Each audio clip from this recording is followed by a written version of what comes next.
Let's begin with our first candidate. I'm just going to be fair, I'm just going to go as order of closestness to me. Okay, and here's a sign, so try to, great, thank you. So John Creighton, am I saying that correctly? Creighton, would you like to begin with your 1 minute? Well, thank you, and thank you everyone for being here tonight. It's a real luxury that Port Commission candidates get to go first at these forums. And I want to thank the organizers for putting this all together. My name's John Creighton. I'm the incumbent in position 1, and I've been honored to serve you as a Port Commissioner. I grew up in East King County. I grew up skiing in Crystal and Stevens. I grew up with my scout troop hiking in Mount Rainier and the Olympic Peninsula, fishing with my dad in the Puget Sound, walking my family dogs through the tree canopies of Brattle Trail State Park. I had an environmental ethic instilled in me at an early age. And as a Port Commissioner, I'm proud that we've been able to move forward over 50 environmental initiatives on clean air, clean water, habitat restoration, brownfield cleanup, energy conservation, and the like, and I look forward to chatting about that tonight. Good evening, everybody. I'm a proud Eastlake resident, and also when I heard it was going to be at the Pocock Rowing Center, I was hoping we would just pull down the ergs and see who could pull the fastest 2K and call that the winner, but unfortunately I don't think that's the format. So I grew up in Edmonds. I'm running for position 1 as well, and I really launched my campaign from an environmental justice standpoint in the interest of really promoting the issues of environmental sustainability at the port, seeing it as a public asset that can take real leadership in that. So I'm excited to talk about the issues tonight with you all. Good evening, I'm Stephanie Bowman, and I currently serve on your behalf on the Port Commission. I've been on the Port Commission for 4 years. In the Port's 107-year history, I'm only the 5th woman ever to serve on the Port Commission. A lot of people don't realize that about the Port. I am a proud resident of Beacon Hill. I'm actually also the only Port Commissioner that lives south of I-90, so I feel like I represent all of South Seattle and South King County on the Port Commission, and I'm proud to do that. I'm a relative newcomer to Seattle. I've only been here 28 years. I moved here right after college. I actually grew up in Hawaii. In Hawaii, there is a very sacred word in Hawaiian, and that word is kuleana. If anybody know what kuleana means? It means 2 things in Hawaiian. Most Hawaiian words have multiple meanings, but kuleana means both land and it means respect. And that's a word that I grew up with and a value that I grew up with, and I'm excited to be here tonight and talk about these issues. Thank you. Okay. Hi, I'm Peter Steinbrook, and I was fortunate enough to have grown up in the Olmsted Legacy Park System in Denny Blaine. And I confess I am a tree lover, a tree hugger, and I will pledge of allegiance to save every tree possible that we can, because Seattle is losing its urban forest tree canopy by the minute. And we've gained 200 new residents over the last, 5, 8 years, and we've lost at least that number of trees as we progress. So I'm absolutely committed. One of my first campaigns was to save the Cedar River watershed protect it from commercial logging. That's 90,000 acres of forest lands, including native forests. In 1997, that was what I campaigned on for City Council. One of my first legislative accomplishments working with the Sierra Club was to stop commercial logging there, and we did that permanently, and I'm very proud of that. So I have a strong commitment. I've worked with TreePack, with Cass Turnbull. She was a dear friend. I miss her, and I commit to doing everything possible. It is what makes our city unique in the United States, is our urban forest tree canopy, our beautiful collection of trees of all species. Thank you. Thank you.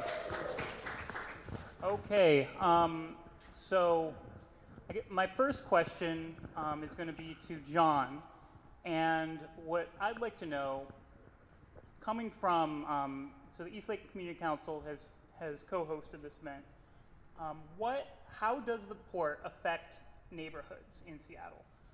And what do you think is the most important issue facing the port right now that would impact our somewhat small but growing quickly community?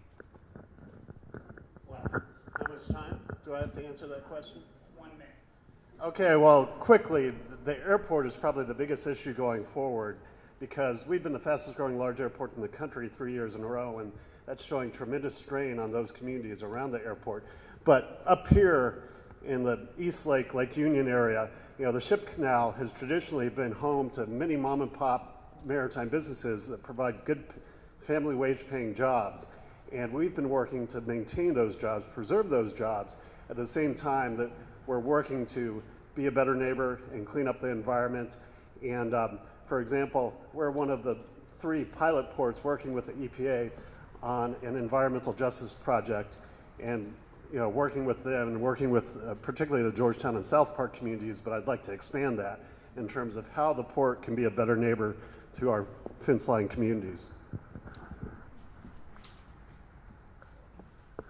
So I think as Seattle grows and we're looking at growth that's going to lead us towards being a city of 1 million people, how do we make sure that our neighborhoods don't just feel like we have lost that sense of community? And I think one of the key issues that we can work on is reducing and eventually eliminating single occupancy vehicle traffic. And that may not seem like a neighborhood issue. Single occupancy vehicle traffic. And I think if we can work to eliminate the infrastructure that supports one person in one car and push towards mass transit, we will allow both our communities to maintain that feeling of being in a neighborhood, but also accommodate the folks who are moving to the Seattle area and pushing us towards bigger and bigger city status. Thank you. I'll take the question actually in a little bit different tact because it actually is really why I serve on the Port Commission. What I love about the Port of Seattle and what makes it unique and why it matters to the city is that it provides economic diversity to the city of Seattle. It allows us to have a middle class, and that means that we have interesting and diverse neighborhoods. And I look around this room, and we have some diversity in here, but not as much as diversity as we have in some other neighborhoods. And the port operations provide that, and the industries that we support provide that. And if you look at a neighborhood like Ballard, as John and Ryan just started to allude to, there's a big difference down the maritime businesses in Ballard, and you look to South Seattle and the businesses that are down there, and allows people that may not have gone to the University of Washington and had that opportunity to still be able to earn a living and live here in the city of Seattle and work in the city of Seattle. So that's probably how I think the port most affects the neighborhoods. Great question, and I think you've challenged all of us to think harder about this very subject, about what is the relationship of our Seattle King County Port to Seattle's neighborhoods and beyond. And I want to say that the port, I want to stay focused on issues related to our natural environment and trees.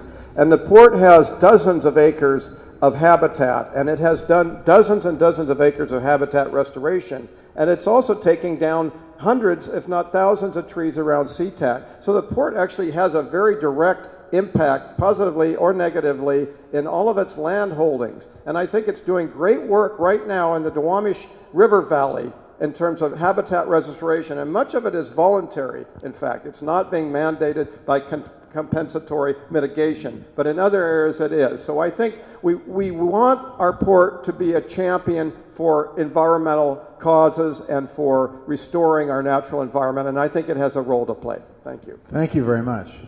Moving on to our next question. Let's see, mix things up. Ryan, why don't we start with you? Industrial areas typically have a low canopy cover.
as we repurpose that, we can look at ways to not only mitigate the brownfields that are there, but also to apprentice and train that new generation of workers.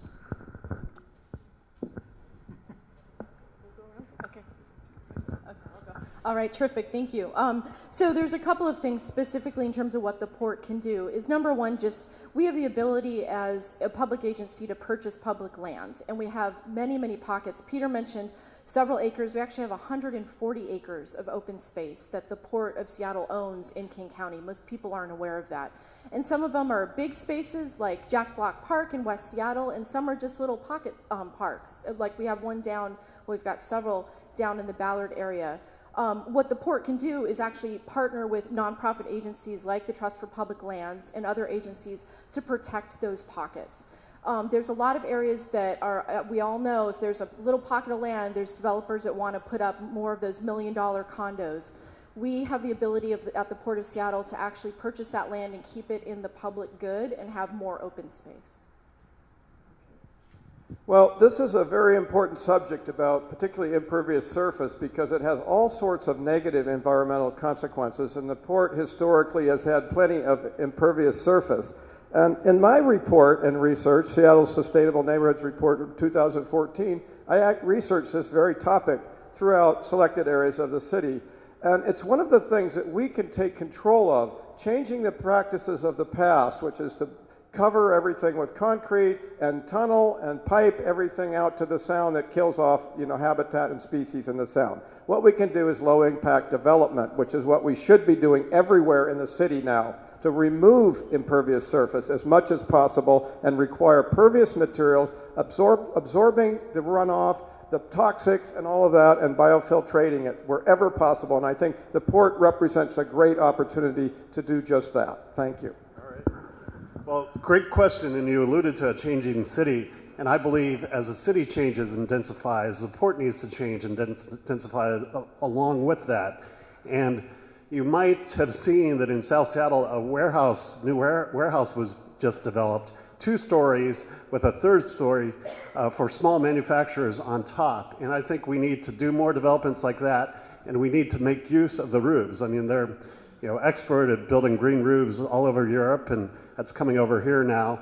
And not only green roofs, but for example, we're doing at Fisherman's Terminal, we have solar panels going into the top of one of the net sheds. We're working with UW grad students on that, and I think we need to do more of that as we move forward. And also, I think when we do mitigation, for example, when they built the 3rd runway 15 years ago, they restored 40 acres of wetlands in Auburn. Well, that does nothing for the airport communities. I think we need to do mitigation where we impact communities.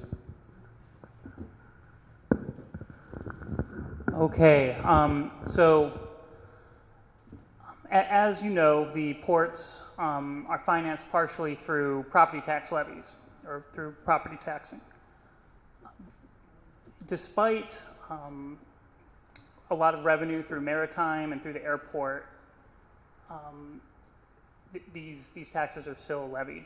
Do you support changes to that tax to either increase it or to decrease it, and if so, why? All right, well, that's another excellent question. Excuse me, I need to, stay away from the mic here. During my time as a port commissioner, I've advocated moving the tax levy away from subsidizing big business and investing it in public goods. We've taken the tax levy away from subsidizing businesses at our seaport, and we've primarily invested it over the last 10 years in public roads projects and also environmental cleanup. And I support the tax levy if it's going to public goods that benefit the general public, but I don't support it subsidizing big business at the port.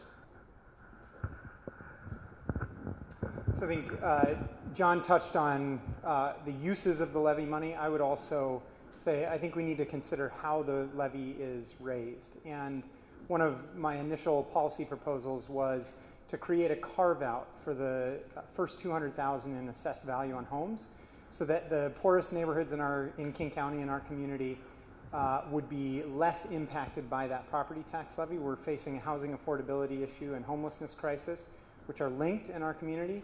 And the one thing that the port can do to address that directly is to reduce the property tax on our poorest residents and we have the ability to do that with this levy. So I would start with that. All right, well, there's not a whole lot more to add on this, except that a couple of things I would, the levy is about $73 million a year throughout all of King County. For what used to be the average homeowner, about $400,000, it's about $4 a month. So in the big picture, it's not a lot of money, but I do agree, Ryan, that's an interesting idea of trying to lower it for the most needy residents. But when I've had people over the years say, why does the port do it at all? The truth of the matter is I actually think it's important because it makes every resident of King County a shareholder in the port. And that's important to me because we're a public port and you all own it. And so having that little bit of tax levy help pay for, as John started to reference, its environmental remediation, which we have tens of millions of dollars that the port property tax levy pays for. And for me, that's a public good, and so I'm fine with the tax levy paying for things like that. Well, I agree. The port is a public institution, it's a government with a limited jurisdiction and mission, and that mission is economic development and job creation. But also the port can use those funds for public purposes, which I support, such as environmental remediation that can't be paid by airport tax revenue or fees and revenues. They cannot legally use those revenues for remediation in the Duwamish River Valley, for example. So I support those kinds of things. Workforce development. Look at the bang for the buck, $72 million. How much does the city of Seattle tax our residents? Probably in the range of $1 billion or more with all of the levies and all, at least. But the port has a tiny levy there, and the port needs to be held accountable, and it needs to be for public purposes that cannot be funded through revenues from their business lines.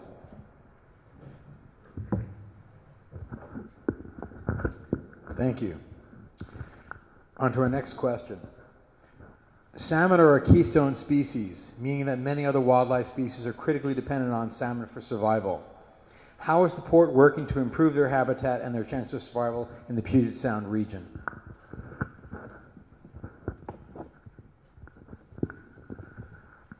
Well, during my time at the port has done a number of projects opening up culverts on port property, particularly around the airport, restoring salmon to the streams north of the airport. And, there's an opportunity actually to do that at Interbay that has been a proposal for about 3 decades and never done, and I'm a big fan of that. I think if we move forward with the development of Interbay, we need to also invest in opening up that salmon stream. And Fisherman's Terminal was the first terminal opened by the port in 1914, and we're still home to the North Pacific Fishing Fleet. Provides some 18,000 jobs and $1.8 billion in business revenue to our community. So fish is the lifeblood of this community and this port, and that should be a priority for us. So one area that should be of real concern to folks who are interested in the well-being of salmon for the long term and many other issues in our community is the Ballard locks. Right now they're $60 million behind in deferred maintenance. A big enough earthquake could lead to the locks being stuck in the open position, which would effectively drain Lake Union and Lake Washington by 9 to 12 feet, which could significantly damage the 2 bridges, and of course for the folks on liveaboards, make their homes uninhabitable. And so the fact that the federal government has not stepped up to fill that role means that local agencies like the Port of Seattle need to step up and say, we're going to take leadership on this, and we're either going to compel the federal government to do it, or we as a collective governmental agency, the Port of Seattle, City of Seattle, King County, need to take ownership over that and fix that problem before it's a crisis. I'll go back to the salmon part of the question. And so John covered actually quite a few of the investments that the port has made, but honestly I think the biggest one is the cleanup of the Duwamish, the single biggest investment. Well over $30 million. Every year we are presented from the port staff with a list of literally tens of millions of dollars. The Duwamish is the single biggest issue in terms of salmon protection down in the south end. It is a tough issue to deal with. We're talking about capping, there's all kinds of things it's taking. That cleanup is a long time. It's a tough thing to kind of sit there and understand the legacy contaminants that are down there, but we need to, both for the land and for the native people in the Duwamish, continue with the cleanup. I'm proud of actually what the port has done, along with the City of Seattle and King County and the Boeing Company. The four entities have come together for a cleanup of the Duwamish, and it's actually going quite well right now. Well, there's lots of areas where the port can be an environmental leader to help restore a salmon habitat. Particularly, salmon is a key indicator species, and our biggest single problem is all of us and all of the traffic that goes on the streets and pollutes the streets with toxic heavy metals that then run off and into the sewers and into the combined sewer overflows and discharge into Puget Sound. That is the single biggest problem we face.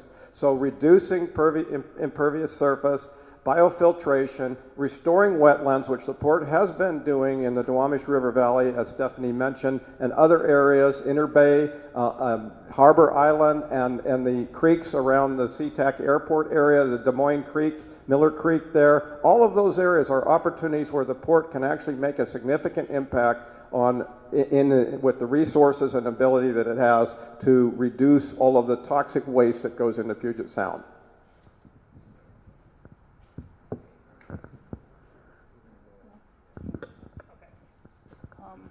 So we have a question from someone who's here today, and this kind of gets at transparency and accountability.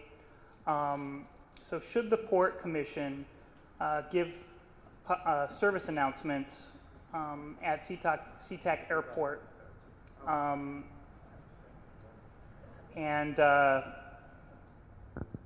Well, I guess more broadly, what are your stance on accountability in light of some of the recent the state auditor's report and other issues around the commission and pay? That has been a prime issue to me during my time as a commissioner. I established, together with then Commissioner Hara, the Port Commission's first audit committee. I mean, we're an organization with $8 billion in assets, and the board did not even have an audit committee. Since then, we've added an internal auditor reporting to the commission, reporting to the audit committee with 5 staff. We've put commission expenses online. We've really revised our delegation of authority, so the staff has to come back to the commission many more times to get approvals on projects. And so, we've been moving in the right direction. We had some issues with our CEO earlier this year. The commission was unified in, saying we're moving on. This CEO doesn't reflect the values of the public. I think things on balance are good, but we can always do better. So we have an opportunity as the new commission coming in to participate in the selection of a new executive director for the entire Port of Seattle. And this is going to be our opportunity as spokespeople for the voters to say the criteria that we're going to use to determine the right candidate is integrity. And I think there are some changes that need to be made to the system, but we need to find a candidate who understands that their first priority is to the people of King County, and that they are going to be held to a higher ethical standard than the executive directors in the past. And that's why I believe it's time for new leadership at the Port of Seattle. Well, a couple of things. I'm happy to answer the question maybe later, whoever asked it, about the announcements at SeaTac Airport, because there's a lot that goes into it, but I'll give you the short version, is that actually a citizen sued the port commissioners individually 4 years ago, and the suit got thrown out by the Public Disclosure Commission and the Attorney General. So, but I'm happy to talk about that in more detail later. But in terms of transparency and accountability, one step that we took earlier this year as we let the CEO go, we made a decision on the Port Commission to actually change the title and the job description to Executive Director. I think that's important. It's more than semantics. It's about showing that this person is heading up a public agency that reports to the residents of King County, that it's not a private corporation. You don't have a CEO, you have an executive director, and so it is a step in the right direction. And I know Peter has a lot of good ideas on transparency as well that I've heard him talk about. So. We all learn from each other, and I'm not here to criticize current Port Commission members, but I've been a port watcher for 30 years, and I've seen all kinds of things. Lots of bad press for right or wrong or in between, but the public needs to have confidence in its government and its leaders. And for that, we need pure transparency and accountability. I can't even find a org chart or a staff directory on the Port's website. Let's start there. I think my friends here already agree with that idea. They're probably already working on it. We need to have performance and financial audits that are independently managed and overseen by independent auditors of major construction projects like SeaTac Airport. Performance audits that demonstrate that there is accountability and that cost overruns are being caught and checked in place at the time that they're happening, not 2 years later when we find the bad news in the newspaper. Those are the kind of things that we need to do to bring greater accountability to the Port. Thank you. Thank you very much. This will be our last question for the Commission.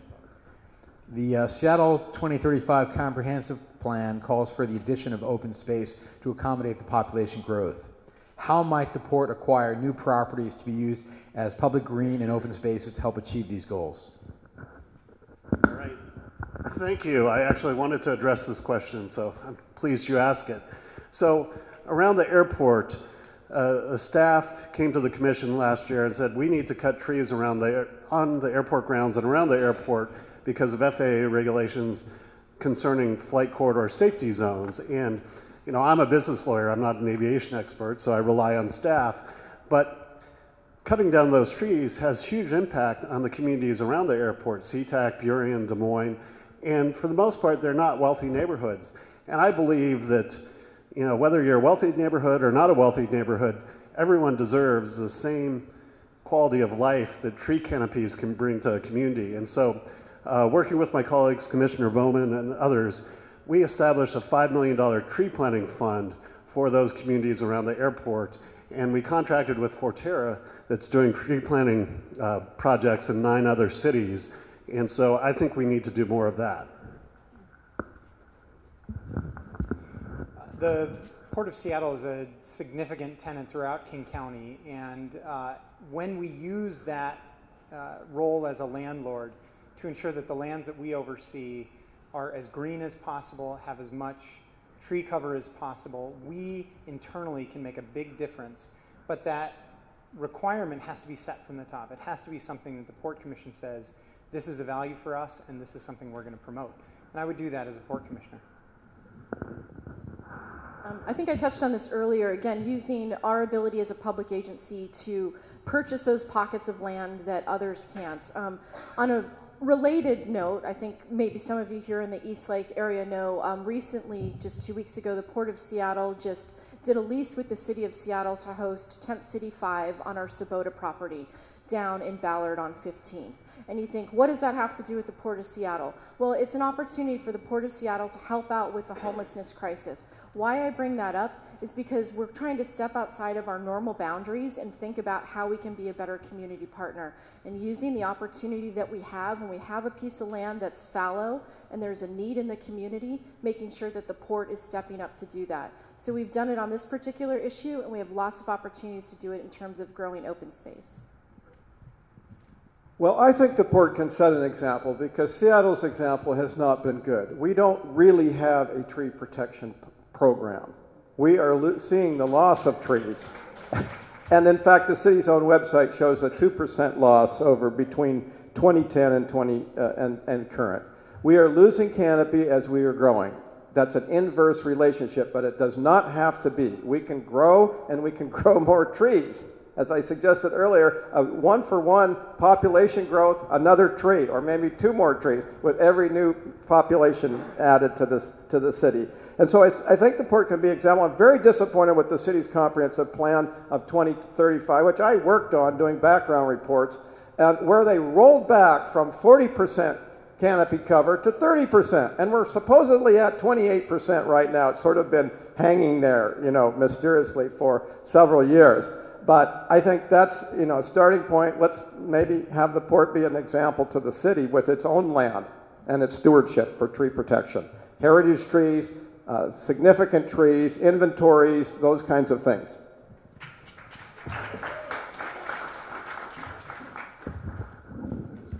I'd like to thank the Port Commissioners for coming tonight And it's been great, and we look forward to seeing all of you again.